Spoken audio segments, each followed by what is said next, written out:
वडिलांची लई इच्छा होती की महाराष्ट्र केसरीसाठी वडिलांना म्हणायचे तू काय पहिलं होणार नाही कळलं होतं. बर तेव्हा आता म्हणले होते काय याचा काय नंबर वाचणार आहे का काय. बर तेव्हा नेमकं माझ्या पायाला लागलं होतं. पहिल्या वर्षी मी नागपूरला खेळलो. पूर्वीच बघितलं त्याच्यात की मुन्ना झुंझुरकेचे दाढी वगैरे एकदम म्हणजे महाराष्ट्रात फेमस आहेत असं. मग त्याच्याबद्दल काय खासियत म्हणजे तुम्हाला असं का वाटतं म्हणजे दाढी वगैरे का ठेवली मला म्हणजे पहिल्यापासून दाढी आवडते त्यामुळे मी एक म्हणजे बाहेर देशात एक ते रील्स बघितले होते दाढी बघित होते बर त्यापासून मला लय हे झालं. आणि पहिलाच पुरस्कार मिळाला आणि तो पुरस्कार तुमच्या आजपर्यंत आयुष्यभर लक्षात राहिला असा कोणता पुरस्कार आहे का किंवा कथ्या आहे का हो? मी बुगावच्या अधिवेशनात खूप चांगल्या कुस्त्या गेल्या होत्या बालरत्न असे चांगले महाराष्ट्रातले उत्कृष्ट. मी मुळशी केसरी झालेलो आहे. बर परत हिंदू गर्जना केसरी झालेलो आहे. बर आणि माझ्याकडे 48 गदा आहेत. मित्रांनो, तुम्ही संग्राम पाटील शर्यतप्रेमी कुस्तीप्रेमी या चॅनलवरती जर नवीन असाल तर चॅनलला सबस्क्राईब करा, लाईक करा आणि मुलाखत. पुण्यातली एक सुप्रसिद्ध तालीम चिंचेची तालीम म्हणून ज्याची ओळख आहे त्या तालमीमध्ये आपण आज आलो. या ठिकाणी महाराष्ट्रातली तसा जर विचार करायला गेला तर संपूर्ण महाराष्ट्रातली पहिली जी तालीम आहे म्हणून चिंचेच्या तालमीची आज ओळख आहे. संपूर्ण महाराष्ट्रात ज्यावेळी तालमीची सुरुवात झाली होती त्याच्या अगोदरपासून पण चिंचेच्या तालमीची सुरुवात झाल्या. ज्यावेळी आपल्या देशाला स्वातंत्र्य पण मिळालं नव्हतं त्यावेळी या तालमीची सुरुवात आहे. तालीम जवळजवळ ही 1783 ची तालीम आहे. म्हणजे जर आपण तसा विचार केला तर पुरातन कालापासून चालत आलेली जी तालीम असेल तर चिंचेचं तालीम म्हणून संपूर्ण महाराष्ट्रात या तालिमेचं नाव आहे. तर आपण आज या ठिकाणी आलोय की महाराष्ट्राचे आपले युवा केसरी महाराष्ट्र केसरी मुन्ना झुंझुरके असतील त्यांच्या आज आपण परिचय घेण्यासाठी आलोय. त्यांच्यासोबतही बाकीचे पैलवान पण आहेत त्यांचा पण आज आपण परिचय घेणार आहे. आणि परिचयामधून संपूर्ण महाराष्ट्राला एक कुस्ती म्हणजे काय आणि कुस्तीची तयारी माणसांनी काय केली पाहिजे ह्याच्याबद्दल ते आज आपल्याला सांगतील. तर तानाजी भाऊ नमस्कार. नमस्ते. आपल्या चॅनलमध्ये आपलं सरसे स्वागत आहे. मला आपलं नाव वगैरे सांगा, आपलं नाव शिक्षण वगैरे काय असं. माझं नाव मुन्ना झुंझुरके. बर मला मुन्ना नावाने लय ओळखतात. मला तसं नाव बघायला गेलं की तानाजी. मी पुण्यातलाच आहे. मुळशी तालुका आहे आमचा आणि माझं गाव आंधगाव आहे. बर बर बर. आता मला पहिला एक सांगा की तुम्ही ही कुस्तीची सुरुवात कशी काय केली हो? म्हणजे कुस्ती क्षेत्राकडेच तुम्ही का हे म्हणजे वळण का घेतलं कुस्ती क्षेत्राकडे? आमचे आजोबा आमचे वडील चांगले पैलवान आहेत. माझे वडील स्वतः कामगार केसरी आहेत. बर. त्यांचा वारसा चालवण्यासाठी आमच्या घरात पहिल्यापासून चालूच आहे वारसा. बर बर बर. आता मला पैलवान चांगला केला मोठं त्यांनी. बर. माझ्या वडिलांनी खूप लक्ष दिलं वास्तवांनी वडिलांनी. बरं आता काय आहे, मला हे म्हणायचं होतं की म्हणजे पुण्यासारख्या ठिकाणी तुम्ही चिंचेच्या तालमीत आला, तुमचं नाव उत्कृष्ट तुम्ही केलं. आता कोल्हापूर ठिकाणी पण भरपूर तालमी आहेत नाही का? गंगावीस तालीम असेल किंवा दुसरे असतील, खासबाग असतील, मोतीबाग असतील, अशा तालमीमध्ये म्हणजे तुम्ही का गेला नाही? म्हणजे पुण्यासारख्या ठिकाणी शहरात तुम्ही का सुरुवात केली? माझे वडील पहिल्यांदा चिंचेच्या तालमीतच होते त्यामुळे मला पहिल्यांदा इथं ठेवलं. त्यानंतर कोल्हापूरमध्ये मोतीबाग तालमीमध्ये मी होतो. त्यानंतर मी परत पुण्यात आलो या चिंचेच्या तालमीमध्ये. चिंचेच्या तालीमध्ये म्हणजे इथनं तर वयाच्या आपल्या कितव्या वर्षीपासून तुम्ही सुरुवात केली प्रॅक्टिससाठी? 5वीत असल्यापासून मी पहिल्यांदा करतो. 5वीत असल्यापासून झालं. म्हणजे 5वीत असल्यापासून जे अखंड परिश्रम चालू होते आजपर्यंत हे परिश्रम आपलं चालूच आहे. खूप कष्ट लढत मेहनत खूप केलेली आहे. माझ्या वडिलांनी खूप लढत मेहनत करून घेतलेली आहे माझ्याकडून. बरोबर. माझे मित्र अक्षय देशमुख, राजू दांगडे, सचिन साष्टे, आमचा मावस भाऊचे, मारुत राब आहेत आणि बरीच पोरं आहेत अजून. बरोबर. आता म्हणजे मी बरोबर मी असं एक नाव ऐकलंय की आपली जी चिंचेची तालीम असेल त्याच्यातून आपले भरपूर पैलवान असतील, असे उत्कृष्ट प्रकारचे चांगले पैलवान झाले त्याच्यातून. म्हणजे असं एक काही ठराविक तुम्ही नाव सांगू शकशील की ज्याच्यातून आपल्या तालमीतून असे एक चांगल्या प्रकारचे पैलवान झाले जे आज रेल्वे क्षेत्रात असतील, पोलीस क्षेत्रात असतील किंवा चांगलं नाव त्यांनी कमवले का? असं चिंचेच्या तालमीचा पैलवान मोठा म्हणलं की राहुल बापू खानेकर. राहुल बापू खानेकर. बर. त्यानंतर बरेच पैलवान आहेत. अक्षय देशमुख आर्मीत असतो. बरोबर. म्हणजे इंडियन आर्मी मध्ये. 74 किलोला फुगवला मेडल आहे. बरोबर. गोल्ड मेडल बसलं होतं. बरोबर. तर आता मला काय म्हणायचं होतं की आता तुम्ही तालमीची सुरुवात वगैरे केली, वयाचे 5वीला असल्यापासून तुम्ही तालमी सुरुवात केली. तर ज्यावेळी तुम्ही तालमीला सुरुवात केली त्यावेळी तुम्हाला अडचणी काय आल्या होत्या? म्हणजे वडिलांनी जबरदस्तीने वगैरे तुम्हाला इकडे पाठवलं होतं का तुम्हाला त्या गोष्टीची आवड वगैरे होती काय? असं नाही, पहिले घरातच मला असं म्हणायचे पैलवानकी करायची आवड निर्माण करून दिली घरात नाही का? व्यायाम कर, हे कर, हे कर, असं करून मला आवड निर्माण करून मग मला तालमीत टाकलं. बरोबर. म्हणजे तुम्हाला त्याच्याबद्दल पहिले आवड पण होती घरातल्याने सांगितलेलं पण की आपण तालमीत वगैरे. वडिलांची लई इच्छा होती की महाराष्ट्र केसरीसाठी वडिलांना म्हणायचे तो काय पहिलवान होणार नाही, पहिलवान करून दाखवलं सगळं. हा, मग असं काय आहे का हो की म्हणजे ज्यावेळी तुमच्या वेळी वेळ होती त्यावेळी सगळ्या लोकांनी तुम्हाला म्हटले असतील की तुम्ही पहिलवान वगैरे होणार नाही, पण आज तुम्ही संपूर्ण महाराष्ट्राला करून दाखवले की मी पहिलवान होऊ शकतो आणि मी ते करू शकतो. असं एक तुमच्या आयुष्यातला कुठला क्षण आहे का की ज्यावेळी तुम्हाला लोक वगैरे बोलले होते आणि तुम्ही ते करून दाखवलं, असं कोणता क्षण आहे ना? मी वारच्यात 97ला खेळलो होतो. बर. तेव्हा आता म्हणले होते काय याचा काय नंबर वाचणार आहे का काय. बर. तेव्हा नेमकं माझ्या पायाला लागलं होतं. पहिल्या वर्षी मी नागपूरला खेळलो होतो, तेव्हा माझं फर्स्ट टाइम आहे. राजू तांगडे आमचं ठरलं होतं. बर. दोघांची कुणाची निवड होते, त्यांनी पहिल्या 3 मध्ये नंबर काढायचा. तर मग मला माझी निवड झाली, माझा 3रा नंबर बसला. तो माझ्या लवकर माझा नंबर बसून गेला, लवकर मला काही बक्षीस भेटून गेली. बरोबर. तर आता तो वजनी गट किती होतो तुमचा काय असं? मी 97 पासून खेळतोय अधिवेशनला. बरोबर. 97ला माझे 2 मेडल आहेत, 3रं 1 मेडल आहे, 2रं 1 मेडल आहे. बर. आणि ओपनला मग खेळायला चालू केलं.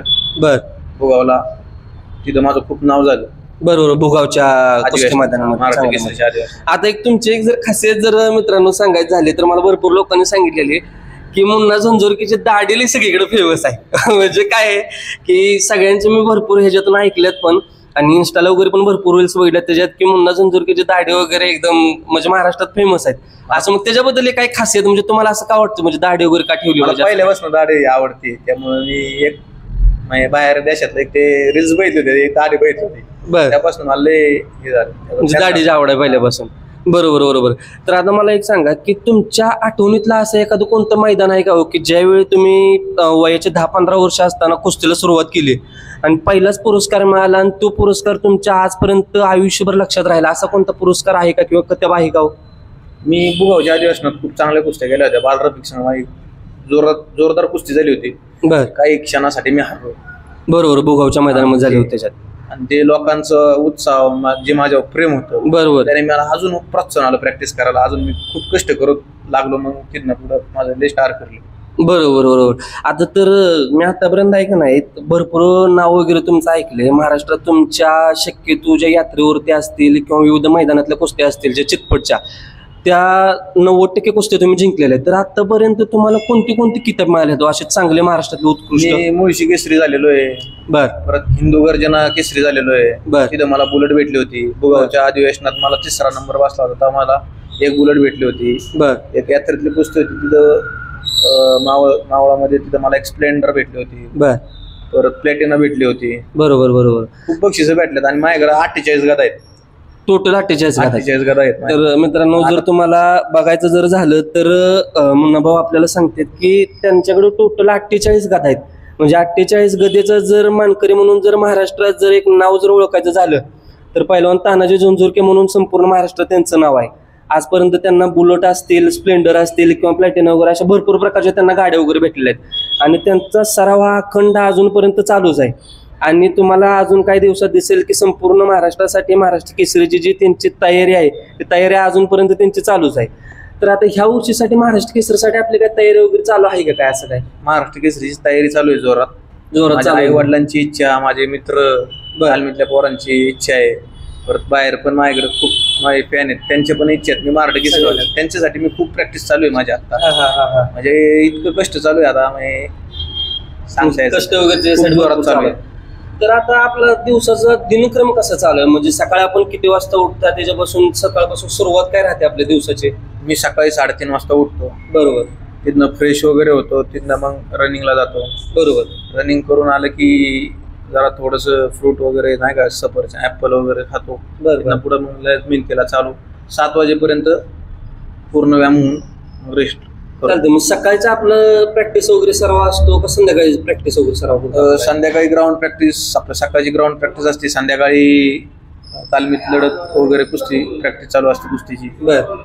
असं असतं सगळं. तर मला आता सांगा की आता तुम्ही महाराष्ट्र केसरीची जी सुरुवात वगैरे तुम्ही आता केल्या, तर साधारण आता सुरुवात करत असताना किती जोर बैठका वगैरे अशा किती मारायला लागते? म्हणजे ज्यावेळी त्यांच्या अंगात पण ताकद येते आणि समोरचा पहिलवान जर त्या पद्धतीचा असेल, पहिलवान त्या पद्धतीने आपण त्याला लढा देऊ शकतो असं काय? पहिलवानकी क्षेत्र असं आहे, जेवढं कष्ट करसान तेवढं कमी आहे. हो, बरोबर. रात्रंदिवस प्रत्येक पोरगा म्हणजे कोण लय व्यायाम करत असतात. कोण 2000 बैठक मारत असतं, कोण 1500 मारत असतं, कोण 1000 बैठक सपाटी, हे कोण ना वेगवेगळे, कोण गपचूप करत असतं मेहनत. बरोबर. आता जर हे तुमचा परिश्रम सगळा चालू आहे, या परिश्रमाच्या पाठीमागे तुमचे मित्र वगैरे असतील, ह्यांना काय ह्यातला श्रेय काय जातो का? म्हणजे काय तुम्हाला कुठल्या प्रकारची यांची मदत असेल, ही मदत वगैरे तुम्हाला करतात, डाव प्रॅक्टिस असतील त्याच्यात काय मदत वगैरे करतात असं काय? माझे मित्र मला सांगतात, बाबा तू अक्षय देशमुख, मारुद्र आबाय, तुम्ही हे केलं पाहिजे, तुम्ही ते चुकते तुमचं तिथं आपण चेंजिंग करतात मागून, आणि माझ्या चुका सांगतात मला, मी त्यांच्या चुका सांगतो. हे मला आमचं चालूच असतं सारखं, आपण हे केलं पाहिजे, हे खाल्लं पाहिजे, असं चालूच असतं. आणि मोठं उदाहरण म्हणजे मला माझ्यावर खूप लक्ष आहे अभिजित कटके. बरोबर. त्यांचं खूप माझ्यावर लक्ष असतं, मला सारखे ते फोन करतात, काय करतोय, मार्गदर्शन खूप करतात मला. बरोबर. तर मित्रांनो, तुम्ही बघत असेल अभिजित कटके आपले 2022चे हिंद केसरी आहेत. जे हिंद केसरी स्पर्धा कुठे झाली होती? हैदराबादला जे हिंद केसरी स्पर्धा झाली होती त्याच्यात अभिजित कटके आहेत. जशी राम लक्ष्मणची जोडी आपण जशी म्हणतो त्याप्रमाणे मुन्ना भाऊंची आणि अभिजित कटकेंची म्हणजे एक दोस्ती पण आहे त्याच्यातून चांगली, आणि एक कुस्तीचं प्रॅक्टिस जर असेल तर शिवराम दादाला अभिजित दादा तिथं असतात प्रॅक्टिसला. आणि वैयक्तिक जर म्हणायचं गेलं तर गुरु शिष्याची जोडी म्हणायला आपल्याला का त्याच्यात हरकत नाही त्याच्यातून. तर आता अक्षय भाऊ असतील, तर अक्षय भाऊ मला एक सांगा की तुम्ही ह्याच्यात कुस्ती क्षेत्रात किती वर्षापासून आहे तुम्ही? मी वयाच्या 10 वर्षापासून कुस्ती क्षेत्रात आलोय. माझं गाव तसं लातूर आहे, पण मी 10 वर्षाचा असताना पुण्यात आलेलो आहे. बरोबर. मग आता तुम्हाला ही कुस्ती क्षेत्राची आवड कशी काय निर्माण झाली? का तुमच्यात वाडवडिलांच्या पासून पहिल्यापासून कुस्ती आमच्या घरात पहिल्यापासून कुस्ती खेळतात, पंजोबा आजोबा बरोबर वडील त्याच्यामुळे कुस्तीत आलेलो. बरोबर. आता तर मला एक सांगा, तुमचं आता शिक्षण वगैरे हे चालू आहे का त्याच्याबरोबर? नाही, जॉबला आहे सध्या इंडियन आर्मीमध्ये. मला म्हणजे आपल्या कुस्तीमध्ये परफॉर्मन्सवर नॅशनलला गोल्ड मेडल असल्यामुळे मला डायरेक्ट इंडियन आर्मीत. अरे वा, म्हणजे गोल्ड मेडल आपलं कधी बसलं होतं? काय 2012ला बसलेलं. 2012ला गोल्ड मेडल बसलं होतं. मग गोल्ड मेडल बसल्यानंतर आपलं डायरेक्टली सिलेक्शनच झालं त्याच्यामध्ये. तर आता किती वर्ष झालं इंडियन आर्मीची सेवा करताय तुम्ही? मला 10 वर्ष पूर्ण झाले. 10 वर्ष कंप्लीट झाली. म्हणजे आता 10 वर्ष कंप्लीट झाल्यानंतर तुम्हाला आता सुट्टी वगैरे घेऊन इकडे आलाय तुम्ही? 10 वर्ष सुट्टीला आलो. मी चिंचेची तालमीत असतो. बरोबर. 2016 पासून मी चिंचेची तालमीत आहे. मग सुट्टीला आलो की मी इथंच प्रॅक्टिसला असतो. जर तुम्ही मित्रांनी जर बघितलं असेल, म्हणजे तालमीची एक आठवण आणि तालमीची एक परंपरा जर जपायची असेल तर अक्षय भाऊंच्याकडून शिकलं पाहिजे. म्हणजे आज त्यांनी चिंचच्या तालमीत असताना त्यांनी गोल्ड मेडल घेतलं. गोल्ड मेडल घेतल्यानंतर सरकारनं त्यांची इंडियन आर्मीमध्ये सिलेक्शन केलं. तर आज त्यांची एवढं एक वैशिष्ट्य आहे की लातूर गाव हे पुण्यापासून भरपूर लांब आहे, 500 ते 1000 किलोमीटर लांबवर एवढं गाव आहे. मग तरी पण त्यांना एक मित्रांची आवड आहे. ह्या मित्रांच्या आवडीसाठी आणि कुस्तीच्या प्रॅक्टिससाठी आणि कुस्ती इथे एक जपली जावी म्हणून आजपर्यंत पण ते 1-1, 2-2 महिन्याची जरी सुट्टी घेतली तर घरात वेळ न घालवता कुस्तीसाठी त्यांनी इथं वेळ देते ते. आणि इथं वेळ देऊन मुलांना मार्गदर्शन करतात की कोणत्या प्रकारे कुस्तीचं मार्गदर्शन केलं पाहिजे, कोणते डावपेच खेळले पाहिजे, कोणत्या प्रकारचा व्यायाम केला पाहिजे, खाणं पिणं काय पाहिजे, नॉनव्हेजमध्ये काय खाल्लं पाहिजे, व्हेजमध्ये काय खाल्लं पाहिजे, हे केलं पाहिजे. तर मला एक सांगा, आता तुम्ही ह्या गोष्टी वगैरे केल्या, आता तुम्ही पुरस्कार वगैरे तुम्हाला मिळाला, तर आता युवा पिढीनं जर कुस्ती क्षेत्राकडे जर वळायचं झालं तर त्यांनी कशातून सुरुवात केली पाहिजे? काय त्याने लहानपणीपासून लहान मुलांना तर आपण तालमीत लवकर टाकू शकत नाही. बरोबर. त्यांनी स्विमिंग केलं पाहिजे, त्याने रनिंग केली पाहिजे, त्याने जिमनॅस्टिक थोडंफार केलं पाहिजे. बरोबर. 10-12 वर्ष झाली की तो कुस्ती देऊ शकतो. मग एकदम कुस्ती टाकून पण नाही जमत. म्हणजे गावाकडे लहानपणी गावच्या यात्रा आहे, लहानपणी खेळते, त्यानंतर हळूहळू ते शिकत जातो तालमीत. आता काय सांगशील, म्हणजे आता काय झालं की 21वे युग आले आणि 21व्या युगात असं झालंय की 90% मुलं ही मोबाईलच्या पाठीमागच बसलेली, म्हणजे व्यायामकडे कोणाचं लक्ष नाही. तर कुस्तीबद्दल एक महत्व असं काहीतरी सांगा की या युवा पिढीला कुस्तीचा काहीतरी आदर्श घेता आला पाहिजे आणि त्यांनी व्यायामकडे लक्ष दिलं पाहिजे. कुस्ती म्हणजे मी म्हणत नाही कुस्तीच खेळलं पाहिजे प्रत्येकाने. बरोबर. प्रत्येकाने कुठला ना कुठला गेम स्पोर्ट्स केलाच पाहिजे. बरोबर. सगळ्यात महत्वाची आपली शरीर संपत्ती आहे. पैशाला कोण विचारत नाही, तुमचं शरीरच नाही तर तुमच्या पैशाला कोणच विचारणार नाही. बरोबर. त्याच्यामुळे प्रत्येकाने कुठलं पण वय असू दे, प्रत्येकाने सकाळ संध्याकाळ नॉर्मल तरी प्रॅक्टिस केलीच पाहिजे, कसली ना कुठल्या गेम्स. बरोबर बरोबर बरोबर बरोबर. आता ह्याच्यात जर कुस्तीला जर एखादा नवीन मुलगा जर असेल, तो एक 10 ते 15 वर्षाचा आहे समजून झाला, एक 8वी 9वीला, तर त्याला कुस्ती क्षेत्रात जर सुरुवात करायची असेल तर त्याला साधारण सुरुवातीला किती खर्च वगैरे येतो? काय नॉर्मल तरी आत्ताच्या ह्या म्हणजे ह्या युगात तरी कमीत कमी त्याला 10 ते 12 हजार रुपये स्टार्टिंग. जो मुलगा लहान येतो त्याला 10-12 हजार रुपये 100% तरी इतके लागणारच. बरोबर. म्हणजे सुरुवातीला तेवढा खर्च होतोच त्याच्यामध्ये. तर आता सुरुवातीला जर खर्च करायचा झाला तर त्याचं म्हणजे जे खाद्य वगैरे जे असेल काय आपण म्हणतो त्याच्यात आपण बदाम असेल, काजू असेल, तूप असतील, अंडे असतील, चिकन वगैरे असेल, तर ही जी सुरुवात वगैरे कशी केली पाहिजे? आता भरपूर असे लोक आहेत किंवा मग आपल्या हरियाणातले भरपूर असे पैलवान आहेत जे पैलवान 90% व्हेजिटेबल आहेत, म्हणजे जे काय असेल ते व्हेजिटेबलच खातात त्याच्यातून, मांसाहारी कोण खात नाही, जे काय असेल ते शाकाहारीमध्येच. तर याच्यात शाकाहारीमध्ये आणि मांसाहारीमध्ये असा काय बदल असतो का? बदल नाही, प्रत्येकाची आवड आहे. व्हेजिटेरियन बी पैलवान बनू शकतो ते मोठा आणि नॉनव्हेज वाला पण बनू शकतो. प्रत्येकाची आवड आहे. मी म्हणत नाही नॉनव्हेज मध्ये ताकद नाही किंवा व्हेज मध्ये ताकद नाही, बरोबर. सगळं सेम बरोबरच आहे.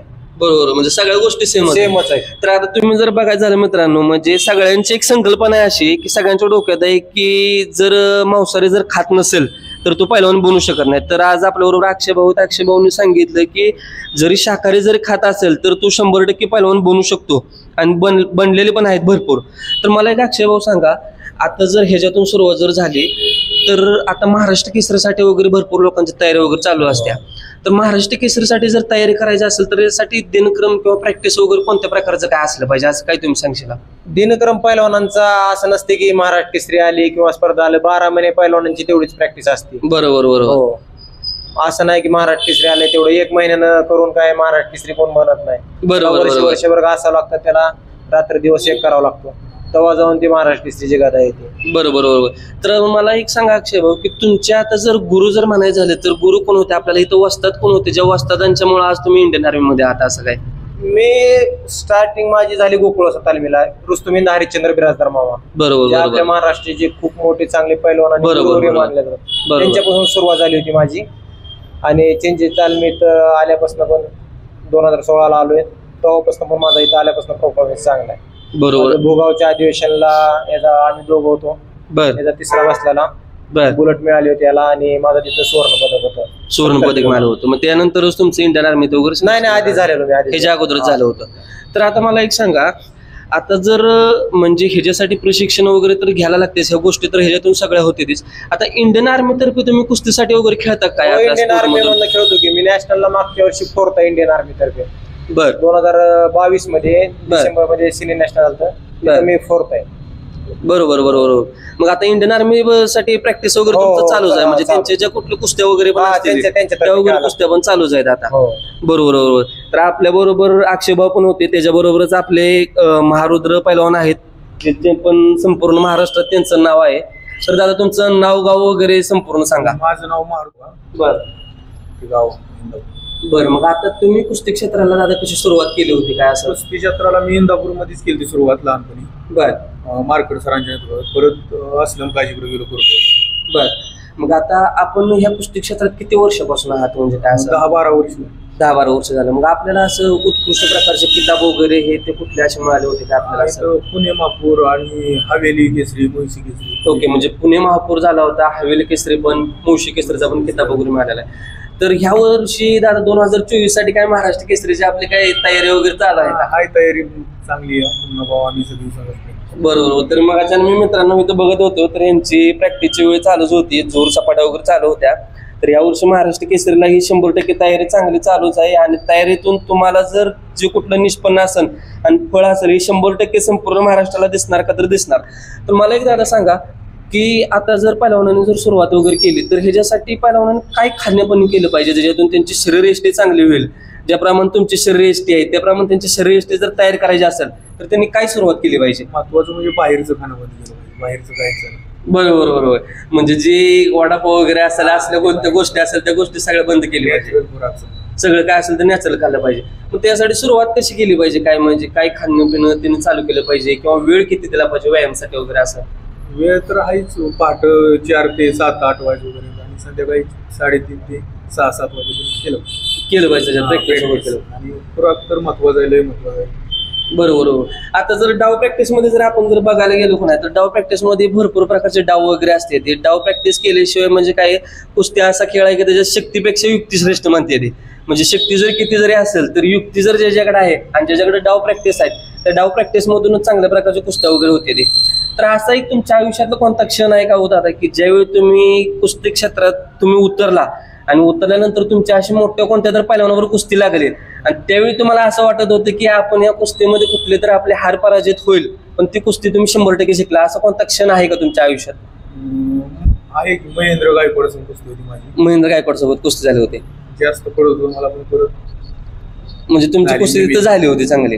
बरोबर. मग तो पुरस्कार आपला कोणता होता तरी काय? आमच्या इथं मैदानी कुस्ती होती. बर बर बर बर बर बर. म्हणजे मैदानी कुस्तीमध्ये महेंद्र गायकवाड सोबत कुस्ती तुमची झाली होती. बरोबर बरोबर. तर महेंद्र गायकवाड जर मित्रांनो आपण बघायला गेलो तर एक महाराष्ट्रातले चांगले उत्कृष्ट पैलवान आहेत. पण त्याच्याबरोबर जर पैलवानांचं कसं राहतं की आज दिवस तुमचा आहे तर आज दिवस आमचा आहे. पण त्याच्यात काय की संयम हा खूप महत्वाचा आहे. ज्या अंगामध्ये संयम आणि मेहनत असेल तर त्याच्यात 100% उदाहरण जर काय असेल तर महारुद्र साहेब आहेत या ठिकाणी, की त्यांचं जर उदाहरण सांगायचं झालं तर त्यांनी 100% त्याच्यातून विजय मिळवलेला आहे. तर आता ह्या वर्षी महाराष्ट्र केसरीसाठी तुमची तयारी चालू आहे तर कितीच्या वजन काटात वगैरे असणार तुम्ही? काय ओपनलाच असतो मी. ओपनच्या वजन काटात असता या. मग आता कोणत्या जिल्ह्याकडून वगैरे खेळणार आहे यावर्षी? काय पुणे जिल्ह्यातून असतोय. पुणे जिल्ह्यातून. मग आता सिलेक्शन ट्रायल वगैरे कधी होईल काय असं काय? 2-3 महिन्यात होईल. 2-3 महिन्यात. म्हणजे साधारणतः कधी एक नोव्हेंबर डिसेंबरच्या दरम्यान महाराष्ट्र केसरीच्या दिवाळीच्या आसपास महाराष्ट्र केसरीची म्हणजे तयारी वगैरे चालू होईल त्याची संपूर्ण. तर आता ह्या वर्षी महाराष्ट्र केसरी साधारण कुठं असेल? म्हणजे पुणे जिल्ह्यातच असेल कुठं बाहेर वगैरे असेल? त्याचं अजून काही जाहीर झालेलं नाही कोणतं काय असेल ते. तर आता मला एक दादा सांगा की युवा पिढी जी आहे त्या युवा पिढीला जर पैलवानकीचं महत्व हे कुणाला माहित नाहीत की आता 90% मुलं जे असतील ते मोबाईल वगैरे असतील ह्या गोष्टीकडे सगळी जास्त बसतात त्याच्यात. तर व्यायामचं एक महत्व सांगायला गेलं तर आता अक्षय दादाने एक व्यायामचं महत्व सांगितलं. तर व्यायामचं महत्व म्हणून एक नवीन कौशल्य कोणतं जपलं पाहिजे मुलांनी? म्हणजे ज्याच्यातून पैलवानकी जरी नाही राहिलं तर दुसरं कोणतं कौशल्य जपलं पाहिजे ज्याच्यातून व्यायाम वगैरे चांगला केला पाहिजे असं काय? व्यायाम तर केलाच पाहिजे सर्वांनीच, असं काय नाही की स्पोर्टवाल्यांनीच केला. बरोबर बरोबर. मुलांनी केला पाहिजे. बरोबर. आता मला एक सांगायचं होतं, विचारायचं होतं की महाराष्ट्रातले आपले भरपूर असे पैलवान आहेत की ज्यांचं ऑलिम्पिक लेवलला असेल किंवा मग आशियन गोल्ड मेडल वगैरे असेल तर त्या ठिकाणापर्यंत जाऊ शकत नाहीत. म्हणजे ह्याच्याबद्दल काही तुम्ही सांगशील की बाबा त्या ठिकाणापर्यंत का पोहोचू शकत नाही ते काय असं? आपल्या महाराष्ट्राचं टार्गेटच लहान असतं. बरोबर बरोबर. बऱ्यापैकी महाराष्ट्र केसरी झाला पास असं. बरोबर बरोबर. तर अक्षय भाऊ मला तुम्ही काय सांगशील की म्हणजे महाराष्ट्रात आता जे आहेत की भरपूर असे पैलवान आहेत. म्हणजे मी पण आता गेले कित्येक वर्ष झालं बघतोय की महाराष्ट्र केसरी वगैरे होत्यात, हिंद केसरी होत्यात, पण तिथून पुढची जी कुठली वाटचाल असेल ते महाराष्ट्रासाठी आपलं गोल्ड मेडल जे खाशाबा जाधवांनी मिळवलं होतं त्याच्यानंतर माझ्या मते की ऑलिम्पिकसाठी गोल्ड मेडल महाराष्ट्रातला असं सर्वोच्च नाव असं कोणतं नाहीच. मग ह्याच्याबद्दल कोणती कमतरता म्हणजे मुलांच्या जाणवत्या की ज्याच्यातून आपण हे जात नाही तिथपर्यंत? असं काय होते त्याच्यामध्ये? महाराष्ट्राच्या पैलवानांचं काय माहिती का, टार्गेटच महाराष्ट्र केसरी आपली. म्हणजे मी म्हणत नाही असं की महाराष्ट्र केसरी खेळू नका, बरोबर, पण तुम्ही महाराष्ट्र केसरी खेळत खेळत तुम्ही सिनियर नॅशनल, राष्ट्रकुल स्पर्धा, फेडरेशन कप ह्याचं पण टार्गेट ठेवलं पाहिजे. तुम्ही सिनियर नॅशनल गोल्ड घ्यायचा आणि त्यामध्ये तुम्ही ट्रायल द्यायचा, तोच पर्याय आहे की वर जाण्यासाठी, ऑलिम्पिक पर्यंत जाण्यासाठी. तुम्ही महाराष्ट्र केसरीचं टार्गेट ठेवलं त्याच्यामुळं ते जेवढं तुम्ही टार्गेट लहान ठेवता तुमचं ते लक्ष तेवढंच लहान राहणार. बरोबर. तर अक्षय भाऊ आता मला एक सांगा, तुम्ही आता भरपूर ठिकाणी कुस्त्या वगैरे खेळायला झाला असेल तर तुमचं आता पुढचं भविष्यातलं कोणतं टार्गेट वगैरे आहे का असं काय की बाबा हा पुरस्कार आहे, हा पुरस्कार मी 100% मिळवणार, त्याच्यासाठी तुमच्या आता काय वाटचाल चालू आहे का काय? हा, मी सिनियर नॅशनलची तयारी करतोय. मला सिनियर नॅशनलला मेडल नाही. बरं. 5-6 वेळा सिनियर नॅशनल खेळलोय, पण मी कधी 4th कधी 5th आलोय. महाराष्ट्र केसरीला मेडल आहेत भरपूर माझे. बरोबर. स्कूल नॅशनलला 5-6 वेळा नॅशनलला मेडल आहेत. बरं. तर सिनियर नॅशनलची तयारी चालू आहे आणि सिनियर नॅशनल पासून पुढे देशासाठी खेळायची एवढी एक इच्छा आहे. बरोबर. एक सांगा आता अक्षय भाऊ, तुमची तयारी वगैरे त्याच्यातून चालू आहे. तुमचं एक आतापर्यंत तुम्ही हा खेळ खेळत आलाय, ह्याच्यापर्यंत जो साधारण महिन्याला जो खर्च लागतो हा खर्च तुम्ही कशातून भागवता नेमका? मला तर जॉब लागल्यापासून तर माझं ठीक चालू आहे. म्हणजे जॉब पेमेंट आहे, पेमेंटच्या आधी मैदानी कुस्त्या थोड्याफार, आणि मला इंडियन ऑइल जी कंपनी आहे आपली, त्या इंडियन ऑइल मला 3 वर्षासाठी दत्तक घेतलं होतं, स्पॉन्सर केलं होतं. बरोबर. 2011, 2012, 2013 माझा 3 वर्ष पूर्ण खर्च इंडियन ऑइलने बघितला. बरोबर बरोबर. आता काय होतं की मुन्ना भाऊ, म्हणजे संपूर्ण महाराष्ट्रातले जे मुलं असतील अशी भरपूर मुलं आहेत की ज्यांची शरीरयष्टी चांगली आहे, व्यायाम चांगला करतात, पण खुराक जो त्यांचा असेल ते खुराकामुळे थांबते. तर आता काय होतं की साधारण पहिले 5 ते 10 वर्ष पाठीमागे जर पूर्वी जर बघायचं झालं तर कारखाने वगैरे असतील किंवा मोठमोठ्या शाळा असतील किंवा आता तुम्ही जसं सांगितलं इंडियन ऑइल वगैरे असेल, त्यांनी की त्यावेळी ते काय करत होते की त्यांना ते दत्तक घेत होते. तर आता ही दत्तक वगैरे घेण्याची प्रथा बऱ्यापैकी बंद होत आल्या. तर ह्याच्याबद्दल तुम्ही काय सांगशील की म्हणजे दत्तक वगैरे घेण्यासाठी माणसांनी काय केलं पाहिजे? म्हणजे नाही, काय दत्तक घेण्याची प्रक्रिया चालू आहे, पण त्याला नॅशनलला इंटरनॅशनल जे मेडल आहेत, बरोबर, त्यांना दत्तक घ्यायला लागलेत आता. बरोबर. पुनीत बालन ग्रुप असेल, लक्षची कंपनी आहे, बरोबर, भारत सरकारची टॉप स्कीम आहे, इंटरनॅशनल कॅम्प मध्ये होतात मुलं, त्याच्यासाठी स्कीम चालू आहे. ते पण महाराष्ट्राची मल्लाने मी एवढं सांगतो त्याने नॅशनलचं टार्गेट ठेवलं पाहिजे, इंटरनॅशनलचं टार्गेट ठेवलं पाहिजे, महाराष्ट्र केसरीचं पण ठेवलंच पाहिजे. बरोबर. महाराष्ट्राची प्रतिष्ठेची स्पर्धा आहे. बरोबर. आणि चांगली स्पर्धा आहे. ती आता आमच्या तालमीतले 2 जण आहेत यावर्षी. बरोबर. आणि मारुद्रावा चांगली तयारी चालू आहे. 2-3 महिन्याने आपलं महाराष्ट्र केसरी होईल. महाराष्ट्र कुस्ती जे संपूर्ण महाराष्ट्राला जे आजपर्यंत जे लक्ष जे महाराष्ट्राचं वेधलेलं आहे ते 100% ह्या वर्षी पुरेपूर त्याच्याप्रमाणे परिश्रम चालू आहे. आणि परिश्रमामध्ये जर यश दिसणार का तर 100% यश दिसणारच. अक्षय भाऊ मला एक सांगा की आता म्हणजे मुलांचा जो आता मुलं असतील ज्यांची घरची परिस्थिती वगैरे बेताची आहे पण त्यांना महाराष्ट्र केसरीसाठी लढत वगैरे करायची असतील तर त्यासाठी खर्च पाणी जो असेल तो ह्यांचा मैदानी कुस्त्यातूनच होतो का दुसरं कोणता पण त्यांना मिळू शकतं असं काय? तसे तर बघितलं तर आपल्या सोलापूर म्हणा, कोल्हापूर म्हणा, ज्याच्या घरी थोडीफार शेती आहे त्या घराचे पैलवान जे असतात त्यांना शेतीतून थोडंफार मिळतं. बरोबर. आणि जे जास्तच गरीब आहेत ते आता जसे मोठे मोठे पैलवान आहेत ते त्यांना सांभाळतात. बरोबर. म्हणजे मी म्हणत नाही म्हणजे त्यांना म्हणजे स्वयंपाकीच, पण एक आपल्या लहान भावासारखं सांभाळतात. त्याचा खर्च बघतात, ते त्याची मदत करतो, त्याचा स्वयंपाक बनवतो असं. मग ते पण एक आहेत. भरपूर मुलं आहेत तसे, कारण की मी पण राहिलेलो आहे तसं. पहिले 2 वर्ष मी पण तसंच राहिलेलो, परिस्थिती नव्हती म्हणून. तसं ते काय मॅटर करत नाही. म्हणजे परिस्थितीवरती मात करू शकतो 100%. फक्त मुलाची कष्ट करायची तयारी पाहिजे त्याच्यामध्ये. बरोबर बरोबर. तर मला आता सांगा की सकाळी वगैरे आपला आहार काय असतो, संध्याकाळी आहार काय असतो, किंवा दुपारच्या टाइमिंगला आपला काय आहार वेगळा असतो का असं काय? तिकडं इंडियन आर्मीत जरा डिसिप्लिन मध्ये राहावं लागतं. बरोबर. तिथं ब्रेकफास्ट असतो टायमिंगला, सगळं असतं. तालमीत आलं की आपला इकडला खुराक देशी खुराक असतो, चिकन, अंडी, व्हेजिटेबल्स, पालेभाज्या सगळं असतं व्यवस्थित, थंडाई, बदाम. बरोबर बरोबर. तर आता महाराष्ट्राला एक सगळ्यांना एक जाणून घ्यायचं होतं की थंडाई जी असते त्या थंडाईमध्ये संपूर्ण महाराष्ट्रात सगळ्यांचंच मत आहे की जेवढे पण स्पोर्टमध्ये कुठले लोक असतील स्पोर्टवाल्यांचं सगळ्यांचं एक मत आहे की थंडाई अशी एक पैलवानांच्यासाठी सगळ्यात महत्त्वानी वैशिष्ट्यपूर्ण घटक आहे. ज्या थंडाईमुळे 90% जो पण आपला व्यायाम वगैरे केलेला असेल तो सगळा व्यायाम त्याच्यातून भरून निघतो. तर थंडाई कशा प्रकारे बनवली जाते? थंडाई बदाम असतात आपले. आणि लय जणांचा असं गैरसमज आहे की थंडाई दुधापासून बनवली जाते. बदाम आणि दूध. बाहेरचे आता लोक तुम्ही विचारला की त्याला वाटतं दुधापासून बनवलेली असते ती, कारण की दुधासारखी दिसते. दुधापासून नसते ती. बदाम, त्यात मसाला असतो आपला, म्हणजे धने विलायची टेस्ट साठी. आणि बदाम चांगले आहेत असं नाही की 90% म्हणजे नाही, 100% आपल्याला ते रिकव्हरी करतं बॉडीला. आपला जो घाम जातो प्रॅक्टिस मधनं ते त्याची रिकव्हरी करतं. बरोबर बरोबर बरोबर.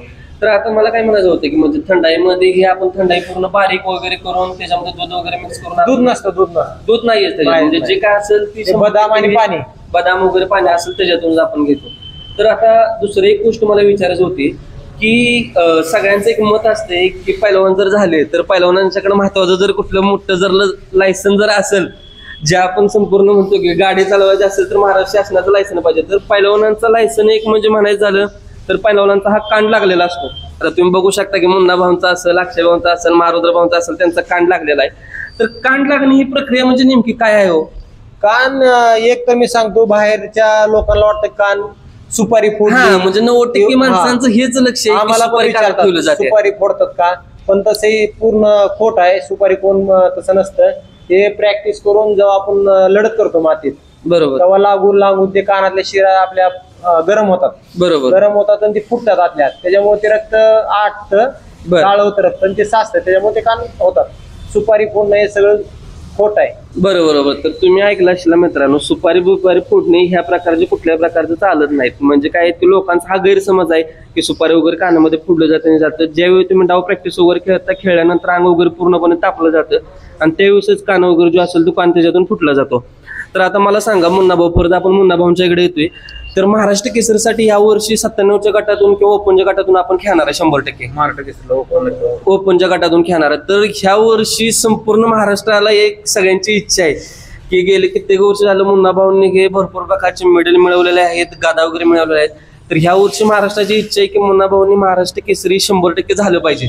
तेवढी सगळ्यांची इच्छा आहे ती मी पूर्ण करणार आहे आणि तशी 100% तयारी चालू आहे. 100% त्याच्याबद्दल तयारी चालू आहे. बरोबर. तर आता मला एक सांगा मुन्ना भाऊ, महाराष्ट्र केसरीसाठी आपली तयारी वगैरे चालू आहे. असं काय आपलं चालू आहे का की म्हणजे दिवसातून एक 4-5 प्रकारच्या जर तालमी असतील, म्हणजे काय असेल की आपल्या चिंचेच्या तालमीमध्ये प्रॅक्टिस चालू आहे, त्याच्यानंतर शिवरामदादाला असेल, गोकुळ वस्तादला असेल, जय हनुमान आखाड्याला असेल, असं का आपलं थोडं थोडे दिवस तिकडं इकडं असं काय प्रॅक्टिस वगैरे चालू आहे का? असं काय? नाही, मी फक्त शिवरामदादाला प्रॅक्टिसला जातो. बरं, लढतीला आबिदा बोलवतात मला, तिथं प्रॅक्टिस घेतात माझी आबिदा. बरोबर. म्हणजे आबिदादा जेवढे पण असतील ते सकाळ संध्याकाळ तेच प्रॅक्टिस वगैरे बघते सगळे त्याच्यावरती. तर आता मला एक सांगा की हा जो तुम्ही सगळा परिश्रम घेतला आणि आतापर्यंत जे कष्ट केलं, जे आतापर्यंत पुरस्कार मिळवले, किताब मिळवले, ह्याच्या पाठीमागं हे श्रेय कोणाला देता येईल संपूर्ण? माझ्या आई वडिलांना, माझे वस्ताद शिवाजी अप्पा तांगडे, तानाजी तांगडे, अभिजित दादा खटके यांना. बरोबर. तर मित्रांनो, जर तुम्ही बघायचं जर झालं तर म्हणजे आतापर्यंत जेवढ्या पण गदा वगैरे मिळवलेल्या आहेत आणि आतापर्यंत जेवढे किताब मिळवलेले आहेत, तर पैलवानांचा मेन महत्वाचा एक उद्देश असतो.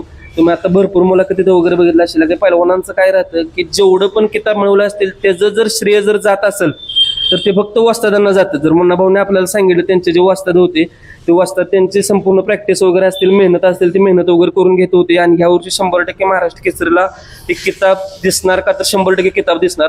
आता आपलं जे ही प्रॅक्टिस वगैरे चालू आहे कुणाच्या अंडरमध्ये वगैरे चालू आहे, म्हणजे कोण वस्ताद वगैरे आपले आहेत? अभिजित दादा लक्ष देत नाही का? अभिजित दादा खटके.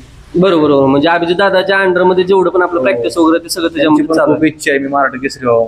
बरोबर. तर मुन्ना भाऊ म्हणजे संपूर्ण महाराष्ट्राची इच्छा आहे, आपली फॅन फॉलोईंग वगैरे पण असतील त्यांची पण सगळ्यांची इच्छा आहे. तर ह्या वर्षी 100% महाराष्ट्र केसरीसाठी तयारी करा. प्रॅक्टिस करतो आणि 100% देणार नाही.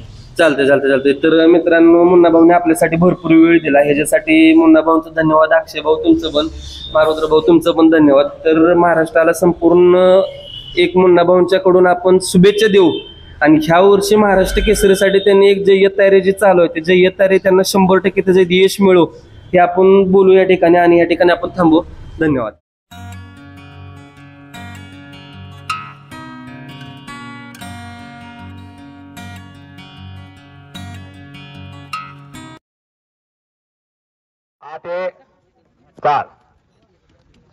कशा तब्येत आहे बघा त्यांच्या. काढला मुन्नानं आणि हो